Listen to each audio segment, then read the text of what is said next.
นជានាងខេត្តណាគូយ៉ា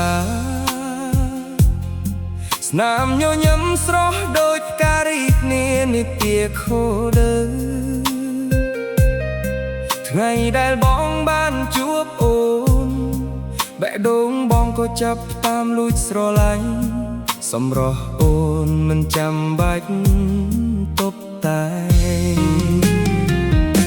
ក៏ធ្វើឲ្យបេះដូងបងរំភើបមួយកែវភ្នែកដែលអូនសំលឹងមកធ្វើឲ្យបងភ្លេចអស់ភាពឯកាពីមនុស្សមិនធ្លាប់ស្គាល់គ្នាคล้ายជាមនុស្សដែលបងនឹករាល់ថ្ងៃមិនដឹងថាជាវាសនាឬជាក្តីស្រមៃដែលคล้ายជាការពិតអូនជាអ្នកខេត្តណាគូយ៉ាតែបានលួចយកបេះដូងបងទៅមិនថាអូននៅជិតឬនៅឆ្ងាយចិត្តបងនៅតែមានតែអូនជាអ្នកខេត្តណាគូយ៉ាជាមនុស្សដែលបងស្រឡាញ់បំផុតបើសិនថ្ងៃណាអូនយល់ចិត្តបងសូមកាន់ដៃគ្នាដើរទៅអនាគត